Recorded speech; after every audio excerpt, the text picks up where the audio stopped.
Use करते हैं electric field find करने के लिए, और इलेक्ट्रिक फील्ड फाइंड करने का ये बहुत ही अच्छा मेथड है। बट इसमें जो इलेक्ट्रिक फील्ड हम फाइंड कर सकते हैं वो ऐसी चीज़ों का इलेक्ट्रिक फील्ड फाइंड कर सकते हैं जहाँ पर इलेक्ट्रिक फील्ड का जो वेरिएशन हो उसका उसका वेरिएशन हमें प्रॉपरली पता हो कि किस तरह से वेरी कर रहा है, या इलेक्ट्रिक लाइंस ऑफ फोर्सेस का पैटर्न क्या है वो पता हो। तो गॉसेस लॉ लगाने के लिए इलेक्ट्रिक लाइंस ऑफ फोर्सेस का पैटर्न पता होना चाहिए, और इलेक्ट्रिक लाइंस ऑफ फोर्सेस का पैटर्न पता है तो इसका मतलब इलेक्ट्रिक फील्ड कैसे वेरी कर रहा है और इसकी डायरेक्शन कैसे है वो पता होना चाहिए। तो Gauss's law is totally linked with electric lines of forces. तो सबसे पहले गॉसेस लॉ में इलेक्ट्रिक लाइंस ऑफ फोर्सेस का पैटर्न देखेंगे। तो पहला जो एग्जांपल होता है, ये पॉइंट चार्ज का इलेक्ट्रिक फील्ड निकालते हैं। पॉइंट चार्ज में लाइंस ऑफ फोर्सेस पहले देखेंगे। तो हमें पॉइंट चार्ज से r डिस्टेंस पर इलेक्ट्रिक फील्ड पता करना है। पहले हमने इसका इलेक्ट्रिक फील्ड निकाला था by using Coulomb's law. Coulomb's law का यूज करके हमने इलेक्ट्रिक फील्ड निकाला था, मगर अब हम इसका इलेक्ट्रिक फील्ड गॉस लॉ का यूज करके निकालेंगे जो एंटायरली डिफरेंट है, एंटायरली डिफरेंट है। तो अगर तुम्हें प्लस क्यू चार्ज से r डिस्टेंस पर इलेक्ट्रिक फील्ड निकालना है तो एक गॉसियन सरफेस लोगे जो कि एक इमेजिनरी सरफेस होती है।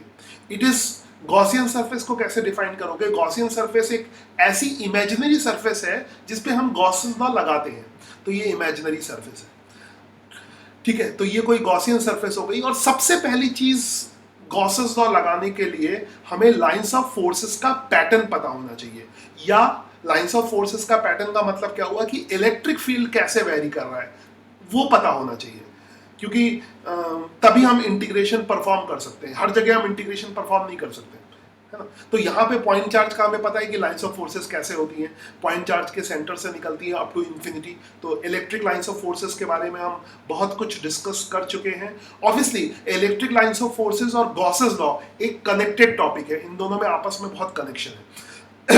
तो खैर, हमने गॉसियन सरफेस ले ली, तो अब यहाँ पे परफॉर्म करेंगे, है ना। परफॉर्म करेंगे, गॉसेस लॉ का बेसिक कंसेप्ट समझने की कोशिश करेंगे। तो let's try. Electric field 1/4πε0 Q/r² होता है। एक्चुअली में इसमें हम एग्जैक्टली पॉइंट चार्ज का इलेक्ट्रिक फील्ड निकाल नहीं रहे हैं, इससे हम गॉसेस लॉ को समझने की कोशिश कर रहे हैं। पॉइंट चार्ज का इलेक्ट्रिक फील्ड गॉसेस लॉ का यूज करके निकाल सकते हैं, वो अलग से देखेंगे। तो यहां से हम पहले गॉसेस लॉ समझेंगे। तो हमें पता है कूलम्स लॉ से इलेक्ट्रिक फील्ड क्या होता है, 1/4πε0 Q/r²। और ये हमने कोई एरिया वेक्टर ले लिया जो एरिया के परपेंडिकुलर है। और एक चीज और समझ लो कि गॉसेस लॉ का डेरिवेशन हमारे सिलेबस में नहीं है, तो गॉसेस लॉ समझने के लिए हम इस रिजल्ट को यूज करेंगे। तो फिलहाल पहले हम गॉसेस लॉ समझ रहे हैं और फिर उसको अप्लाई करेंगे। ठीक है, तो पहले समझते हैं। तो प्लस क्यू चार्ज का इलेक्ट्रिक फील्ड अगर यहां पर E है, ठीक है, यहां पर अगर E है, इस पॉइंट पे E है सरफेस पे, और सरफेस का एरिया वेक्टर dA है, सरफेस का एरिया वेक्टर dA है, और dA और इलेक्ट्रिक फील्ड के बीच में 0 डिग्री का एंगल है।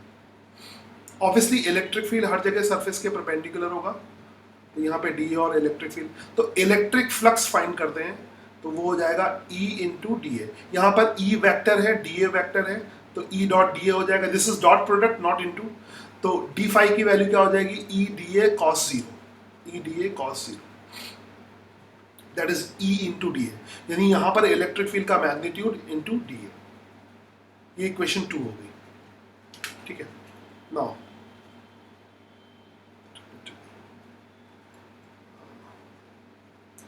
सीरियस। तो टोटल इलेक्ट्रिक फील्ड फ्लक्स अगर निकालना है तो हम इसको इंटीग्रेट करेंगे। और एक बात तो मैं समझ में आ ही रही होगी कि यहाँ पर हर जगह इलेक्ट्रिक फील्ड और एरिया वेक्टर के बीच में एंगल 0 डिग्री है। किसी भी जगह इलेक्ट्रिक फील्ड और एरिया वेक्टर के बीच में एंगल 0 डिग्री है। 2 मिनट समझाता हूँ, मैं अपना पेंसिल ले लेता हूँ पहले।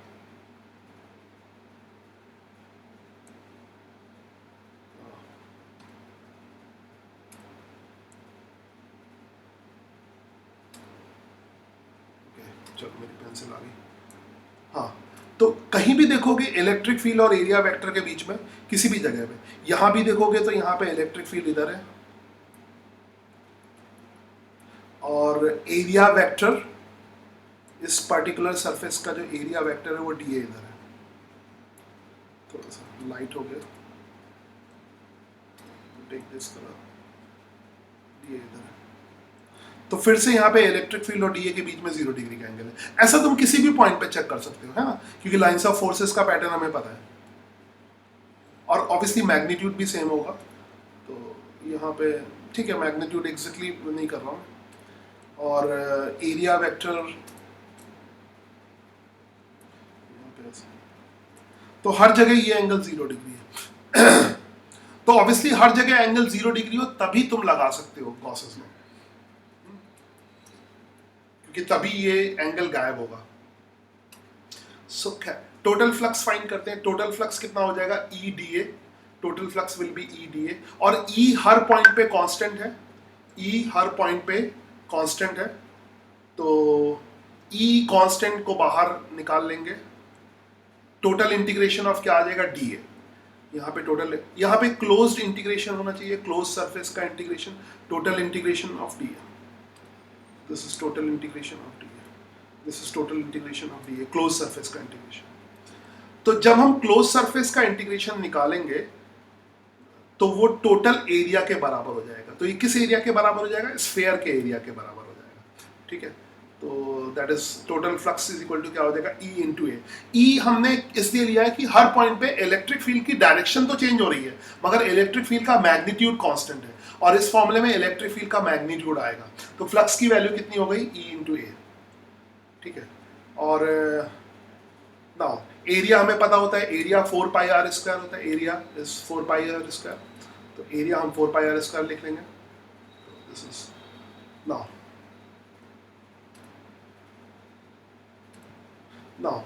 so flux will be E into 4 pi r square। अब E की वैल्यू, अच्छा ध्यान रखना यहाँ पे प्लस क्यू का इलेक्ट्रिक फील्ड निकाल नहीं रहे हैं, हम गॉसेस लॉ को समझने की कोशिश कर रहे हैं, क्योंकि गॉसेस लॉ का डेरिवेशन नहीं है, तो यही तरीका है समझने का कि गॉसेस लॉ एग्जैक्टली कैसे आएगा। तो total flux is equal to E into 4 pi r square हो जाएगा, ठीक है। ये टोटल फ्लक्स, ये थर्ड इक्वेशन हो गई, दिख रहा होगा नाउ। सो अगर E की वैल्यू पुट कर दें, ये हमने कूलम्स लॉ से E की वैल्यू निकाल ली है, पहले निकाल ली। अगर हम E की वैल्यू यहाँ पे पुट करें 1/4 pi epsilon naught Q upon r square, तो ये 4 पाई r स्क्वायर इधर आएगा, तो ये कैंसिल हो जाएगा। तो फ्लक्स की वैल्यू आ जाएगी चार्ज अपॉन एप्सिलॉन नॉट। तो टोटल फ्लक्स की वैल्यू, टोटल जो फ्लक्स निकाला वो Q अपॉन एप्सिलॉन नॉट आ जाएगा। इसी से हमें गॉसेस लॉ का आइडिया होगा, यही गॉसेस लॉ होता है, and it is most important statement, most important basically result, sorry, most important concept for calculation of electric field. I hope you got it, okay. So total flux will B Q upon epsilon not. ये एक basic statement आ गया। अब इसको समझने की कोशिश करते हैं। तो एक पॉइंट चार्ज हमने लिया था, ये सरफेस ली थी, और इस सरफेस का टोटल फ्लक्स का मतलब अभी तक तुम्हें याद होगा, फ्लक्स का मतलब क्या होता है कि टोटल लाइंस ऑफ फोर्सेस कितनी क्रॉस हो रही है, किसी पर्टिकुलर एरिया से क्रॉस करने वाली जो लाइंस ऑफ फोर्सेस होती है वो क्या होती है, फ्लक्स होती है। तो अगर हम देखें कि यहाँ पे प्लस क्यू चार्ज है और इस एरिया से कितनी लाइंस ऑफ फोर्सेस क्रॉस कर रही हैं, number of lines of forces, वो क्या हो जाएगा, Q अपॉन एप्सिलॉन नॉट। अगर हम दूसरे भी एरिया ले लें, S2 एरिया ले लें, S3 एरिया ले लें, और यहाँ पर जैसे स्फेरिकल एरिया है, S2 एरिया, ये बाउंड्री यहाँ से शुरू, आई थिंक तुम्हें दिख रहा होगा कि ये बाउंड्री कुछ यहाँ से शुरू हो रही है। S2 एरिया कुछ ऐसे इर्रेगुलर है, ध्यान से, ये एरिया है ना, यू कैन सी दिस, ये ऐसे बाउंड्री दिखाई दे रही होगी, just I am trying to this. इसका सरफेस इर्रेगुलर है, स्फेरिकल नहीं है। देखो, अगर सरफेस स्फेरिकल है तो हर जगह E और DA के बीच में 0 डिग्री का एंगल है, तो फ्लक्स हम कैलकुलेट कर सकते हैं। मगर अगर सरफेस इर्रेगुलर है तो E और DA के बीच में तो एंगल पता नहीं क्या होगा, कहां पर क्या होगा, तो हम इंटीग्रेशन तो आगे कर ही नहीं पाएंगे। मगर अगर कंसेप्ट और लॉजिक से समझेंगे तो क्या है कि जितनी लाइंस ऑफ फोर्सेस S1 को क्रॉस कर रही हैं, same lines of forces S2 को क्रॉस कर रही हैं। तो जो फ्लक्स S1 से पास हो रहा है, सेम फ्लक्स S2 से पास हो रहा है, सेम फ्लक्स फिर S3 से पास हो रहा है। ओके, तो कोई भी किसी भी तरह की सरफेस हो, फ्लक्स सेम पास होगा। तो कुछ ऐसे इंट्यूशन होता है हमें कि जो फ्लक्स का पास होना है वो उस सरफेस के अंदर के चार्ज पे डिपेंड करता है। जैसे गॉसेस लॉ का जो हमने अभी एक क्रूड डेरिवेशन किया, क्रूड मतलब रफ डेरिवेशन किया, that is not the exact derivation. Exact derivation में काफ़ी मैथमेटिक्स लगती है। तो जो एक रफ डेरिवेशन है, पॉइंट चार्ज का रिजल्ट यूज करके डेरिवेशन है, उससे कुछ हमें इंट्यूशन ऐसा लगा कि टोटल फ्लक्स किस पे डिपेंड करेगा, अंदर के चार्ज पे। तो वो अगर लॉजिक लगा के हम समझे कि total lines of forces S1 को जितना क्रॉस कर रही है उतना S2 को क्रॉस कर रही है, उतना ही S3 को क्रॉस कर रही है, तो ऑब्वियसली तीनों केस में टोटल फ्लक्स सेम होगा। और टोटल फ्लक्स की वैल्यू किसके बराबर होगी? तीनों सरफेसेस के लिए Q/ε0 के बराबर। I hope you got it. So ये सारी सरफेसेस जिसके लिए हम गॉसेस लॉ लगाते हैं, उन सबको हम कहते हैं Gaussian surface. So clear now? सो सरफेस S1 का फ्लक्स Q/ε0 कह सकते हैं, सरफेस S2 का भी सेम कह सकते हैं। तो electric flux is the number of electric field lines passing normal to given area. तो ये मैं पहले ही समझा चुका हूं तुम्हें। सो तो S2 से भी सेम फ्लक्स होगा Q/ε0, S3 से भी सेम फ्लक्स होगा। यानी फ्लक्स सिर्फ इस बात पे डिपेंड करेगा कि सरफेस के अंदर चार्ज कितना है, सरफेस का शेप कैसा है, उस पर डिपेंड नहीं करेगा। किसी भी इरेगुलर सरफेस के अंदर अगर चार्ज जो रखा है, चार्ज उसी पे डिपेंड करेगा। तो सरफेस कैसे लेते हैं, गॉसियन सरफेस, उससे कोई मतलब नहीं है। उस सरफेस के अंदर Q चार्ज है तो फ्लक्स Q/ε0 होगा। बहुत इंपॉर्टेंट स्टेटमेंट है, ठीक है? तो इसको बहुत प्रॉपर तरीके से समझ लो। अब गॉसेस लॉ का स्टेटमेंट आता है that electric flux through any close surface is proportional to the enclosed charge, enclosed electric charge. Obviously ε0 तो कांस्टेंट है, तो total flux is equal to क्या आ जाएगा? Proportional to Q, that is Q/ε0। I hope you got it. So total flux आ गया Q internal upon ε0। This is something equation 5। कुछ और इसमें समझ लेते हैं। अगर कोई चार्ज किसी क्लोज सरफेस से बाहर रखा हो, तो दिख रहा होगा ये क्लोज सरफेस है, क्लोज सरफेस के बाहर चार्ज रखा है और इस चार्ज से लाइंस ऑफ फोर्सेस निकल रही हैं। और अगर तुम इस क्लोज सरफेस को एनालाइज करते हो तो जितनी लाइंस ऑफ फोर्सेस इस क्लोज सरफेस के अंदर जा रही हैं, I think I can take this colour, lines of forces 1 2 3 4 5 6 7 8 के अप्रोक्सीमेटली इतनी ही बाहर निकल रही है। 1 2 3 4 5 6 7, you can count like this, है ना? और एक आध नहीं बनाएंगे। तो जितनी लाइंस ऑफ फोर्सेस, अगर सपोज करो इधर से, मैं एक रफ और एग्जांपल दूं, अगर इधर से 100 लाइंस ऑफ फोर्सेस एंटर करेंगे, 100 एंटर करेंगे, तो इधर से 100 बाहर निकलेंगे। मतलब अगर कोई चार्ज बाहर रखा है तो उसका टोटल फ्लक्स कितना हो जाएगा? 0। अगर कोई चार्ज बाहर रखा हुआ है तो उसका टोटल फ्लक्स कितना हो जाएगा? 0। कौन सा टोटल फ्लक्स? जो इस क्लोज सरफेस से पास करेगा। तो if charge is outside the close surface, अगर क्लोज सरफेस के बाहर चार्ज है, ठीक है, और हमें ये बताना है कि क्लोज सरफेस से कितना फ्लक्स पास हो रहा है, तो वो 0 हो जाएगा, क्योंकि जितनी लाइंस ऑफ फोर्सेस एंटर करेंगे उतनी बाहर निकलेंगे। Got it. So तो टोटल फ्लक्स 0 हो गया। नाउ एक एग्जांपल, ये बहुत कॉमन सा एग्जांपल है, ठीक है, इसको मैथमेटिकली भी एनालाइज कर लेते हैं। यहाँ पर हमने रेक्टेंगुलर क्लोज सरफेस ले रखी है। पहले तो हमने लॉजिकली समझ लिया, आप मैथमेटिकली भी समझ लें। ये रेक्टेंगुलर क्लोज सरफेस है, ठीक है। वैसे लॉजिकली तो जितनी लाइंस ऑफ फोर्सेस एंटर कर रही हैं उतनी बाहर निकल रही हैं, तो फ्लक्स 0 हो जाएगा। अब एक बार मैथमेटिकली देखते हैं। तो मैथमेटिकली देखने के लिए अगर सपोज करो ई इलेक्ट्रिक फील्ड वेक्टर इधर है, तो इसमें ऑब्वियसली क्यूब की 6 सरफेसेस होती हैं, ठीक है। तो 1 2 3 तो दिखाई दे रही हैं, 3 आगे की तरफ और 3 पीछे की तरफ है, 6 सरफेसेस हैं, ठीक है। इन सबको ध्यान से देखना। तो हर सरफेस में, अच्छा इस पूरी सरफेस में एरिया वेक्टर की डायरेक्शन फिक्स है। तो यहाँ पर एरिया वेक्टर कितना है, इधर है, A2 है, A2 सरफेस के लिए, A4 के लिए नीचे की तरफ होगा, A3 के लिए ऊपर की तरफ होगा, A1 पे के पीछे की तरफ है, A5 आगे की तरफ है और A6 इधर की तरफ है। आई थिंक दिख रहा होगा। अब हम हर एक सरफेस का फ्लक्स निकालते हैं। ये लाइंस ऑफ फोर्सेस देख लो ना, तो कैलकुलेट करते हैं। आई थिंक तुमने ढंग से देख लिया होगा। इसको कैलकुलेट करते हैं, कैलकुलेशन अब करते हैं ना। पहली सरफेस है, पहली सरफेस एकदम पीछे, पीछे आ जाए एक सेकंड, पीछे यहाँ पे पहली सरफेस का इलेक्ट्रिक फील्ड आगे की तरफ होगा, एरिया वेक्टर पीछे की तरफ होगा।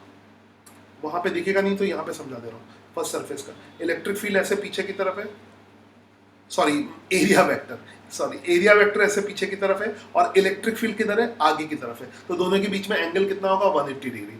ठीक है, तो फ्लक्स को क्या लिखोगे, क्योंकि 180 डिग्री का एंगल है और सब एरिया तो बराबर होंगे, सब साइड, ये साइड सरफेस के एरिया है वो सब बराबर होंगे। तो इलेक्ट्रिक फ्लक्स कितना हो जाएगा, EA cos 180 डिग्री है ना, EA के बाद। तो अब कैलकुलेशन करते हैं साइड बाय साइड। तो पीछे की सरफेस का फ्लक्स कितना हो जाएगा, दैट इज φ1 = -EA, दिख रहा होगा ये पीला पीला है ना। सिमिलरली आगे की सरफेस का फ्लक्स कितना हो जाएगा, क्योंकि इलेक्ट्रिक फील्ड आगे की तरफ है, एरिया वेक्टर भी आगे की तरफ है, दोनों के बीच में 0 डिग्री का एंगल होगा, तो फ्लक्स कितना हो जाएगा, E × A के बराबर। साइड की सरफेस के एरिया इलेक्ट्रिक फील्ड के परपेंडिकुलर होंगे, तो एरिया अगर इलेक्ट्रिक फील्ड के परपेंडिकुलर हो तो एंगल कितना हो जाएगा, 90 डिग्री, और cos 90 कितना होता है, 0। तो बाकी सब सरफेस का फ्लक्स कितना हो जाएगा, 0। तो बाकी सारी सरफेस का फ्लक्स कितना हो जाएगा, यानी φ3 जो साइड वाली सरफेस है, φ3 φ4 φ5 φ6 = 0। तो सिर्फ पीछे वाली सरफेस का फ्लक्स होगा और आगे वाली सरफेस का फ्लक्स होगा। तो अगर हम इन सबको ऐड करेंगे तो टोटल फ्लक्स की वैल्यू कितनी आ जाएगी, 0, जो कि 0 आनी चाहिए, क्योंकि जितनी lines of forces close surface में एंटर कर रही हैं उतनी ही बाहर निकल रही हैं। तो ये मैथमेटिकल एक्सप्लेनेशन हो गया। ऑब्वियसली थियोरेटिकल ज़्यादा इजी था और समझ में आ रहा था। चलो नाउ अब हम गॉसेस लॉ का स्टेटमेंट, फॉर्मल स्टेटमेंट देंगे, ढंग का स्टेटमेंट देंगे। तो अब हमने एक क्लोज सरफेस ले रखी है, किसी भी शेप की ले सकते हो, यहाँ पर एक पर्टिकुलर शेप का बनाया गया, मगर यहाँ पे कोई भी शेप ले सकते हो, इरेगुलर भी हो सकता है। तो इस सरफेस के अंदर Q1 Q2 Q3 चार्ज है और बाहर Q4 Q5 आई थिंक है। इसमें कोई भी तरह का चार्ज हो सकता है, पॉजिटिव नेगेटिव कुछ भी हो सकता है। तो ये सरफेस है, क्लोज सरफेस दिख रही होगी, ऐसे क्लोज सरफेस है। तो गॉसेस लॉ क्या कहता है कि टोटल फ्लक्स, अच्छा टोटल फ्लक्स के लिए सबसे इंपॉर्टेंट क्या है कि टोटल इलेक्ट्रिक फील्ड निकालना। तो एक चीज बहुत इंपॉर्टेंट है यहाँ पर कि जो इलेक्ट्रिक फील्ड आएगा है ना, ई जो टोटल इलेक्ट्रिक फील्ड किसी भी पॉइंट पे तुम निकालोगे, किसी भी पॉइंट पे जो टोटल इलेक्ट्रिक फील्ड निकालोगे, जैसे यहाँ पर अगर टोटल इलेक्ट्रिक फील्ड निकालोगे, मैं सही से वर्ड यूज करता हूँ अपने, यहाँ पर जो भी इलेक्ट्रिक फील्ड होगा वो टोटल इलेक्ट्रिक फील्ड होगा, यानी इलेक्ट्रिक फील्ड अंदर के चार्ज का भी होगा और बाहर के चार्ज का भी होगा। तो गॉसेस लॉ निकालने के लिए जो इलेक्ट्रिक फील्ड निकालोगे वो टोटल इलेक्ट्रिक फील्ड होगा, हमेशा नेट इलेक्ट्रिक फील्ड होगा। एक चीज और समझ लो कि इंडिविजुअल चार्ज का इलेक्ट्रिक फील्ड उस पॉइंट पे तो होगा, तो मगर हम हमेशा टोटल इलेक्ट्रिक फील्ड लेते हैं। जैसे लाइंस ऑफ फोर्सेस भी क्या रिप्रेजेंट करती हैं, नेट इलेक्ट्रिक फील्ड की डायरेक्शन को रिप्रेजेंट करती हैं, किसी पर्टिकुलर चार्ज के इलेक्ट्रिक फील्ड की डायरेक्शन को रिप्रेजेंट नहीं करती। तो वैसे ही यहाँ पर है टोटल इलेक्ट्रिक फील्ड। तो फ्लक्स निकालने के लिए नेट इलेक्ट्रिक फील्ड यूज करोगे, जितने भी चार्ज है उन सबका इलेक्ट्रिक फील्ड निकालोगे, अंदर वाले का भी और बाहर वाले का भी। ठीक है, तो पहले तो हम यही काम करेंगे, फ्लक्स कैलकुलेट करेंगे गॉसेस लॉ के अकॉर्डिंग। तो फ्लक्स इज इक्वल टू क्या हो जाएगा, E डॉट डी ए, यहाँ पे वेक्टर लगा दूं, ये vector E dot D A, ठीक है। और ये वही है, total flux is equal to, flux सारे इलेक्ट्रिक फील्ड का है, थोड़ा मैथमेटिकली लिखने से अच्छा रहता है।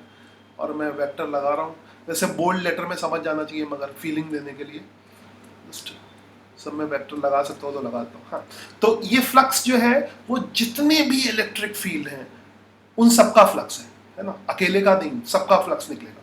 लाइंस ऑफ फोर्सेस सबकी एक साथ काउंट करेंगे ना, ये टोटल फ्लक्स निकल गया है ना, टोटल फ्लक्स आ गया।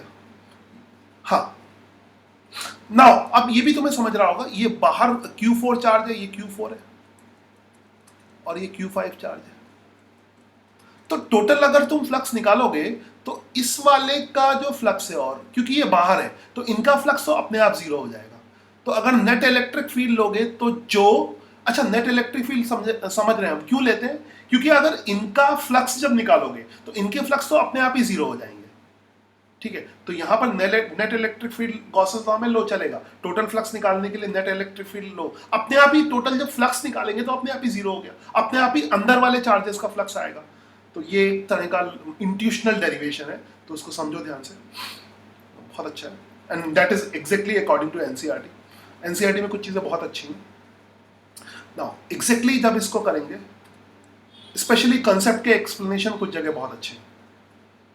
तो ये टोटल फ्लक्स, तो टोटल फ्लक्स जब हम निकालेंगे, कैलकुलेट करेंगे, तो बाहर वाले चार्जेस का तो फ्लक्स जीरो हो रहा है, ठीक है, तो सिर्फ अंदर वाले चार्जेस का फ्लक्स होगा, Q1 का होगा, Q2 का होगा और Q3 का होगा। ये Q1 है, ये Q2 है, Q3, तो Q1 का Q1 अपॉन एप्सिलॉन नॉट है, Q2 का Q2 अपॉन एप्सिलॉन नॉट है, Q3 का Q3 अपॉन एप्सिलॉन नॉट है। तो टोटल फ्लक्स कितना आ जाएगा, that is 1 upon epsilon not Q1 plus Q2 plus Q3।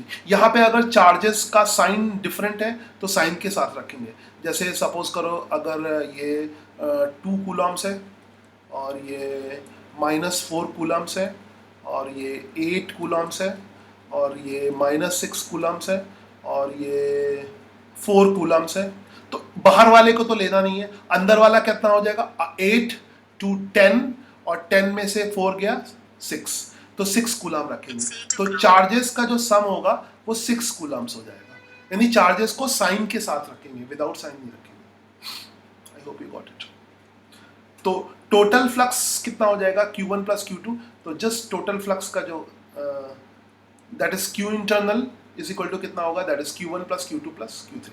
तो ये एक बहुत इंपॉर्टेंट स्टेटमेंट आ गया, बहुत गॉसेस लॉ का, कि total flux is equal to क्या होता है, Q internal upon epsilon naught, Q internal upon epsilon naught. This is the final equation of Gauss's law. ठीक है, this is the final equation of Gauss's law. I think, I hope you got it. This is the final equation of Gauss law.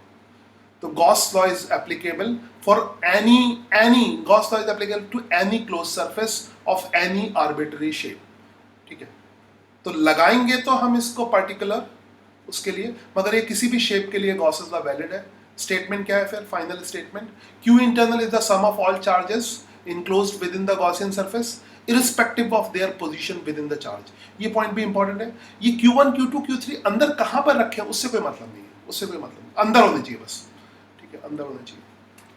तो ये Gauss's law का statement आ गया। This is the final statement of Gauss's law.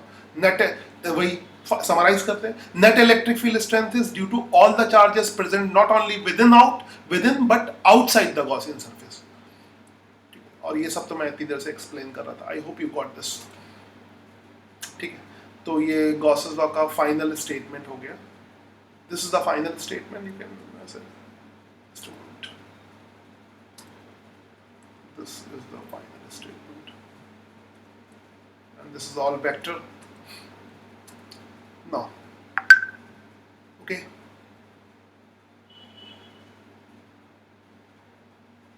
now एक छोटी सी चीज है, Gaussian surface should not be chosen such that does not passes through the system of charge। यहाँ पर Gaussian surface को ऐसे तुम्हें चूज नहीं करना है कि वो चार्ज के बीच से पास करे, है ना, चार्ज Gaussian surface के अंदर होना चाहिए, चार्ज Gaussian surface के अंदर होना चाहिए। I think you got it. So चलो अब बाकी हम नेक्स्ट प्रेजेंटेशन में करेंगे।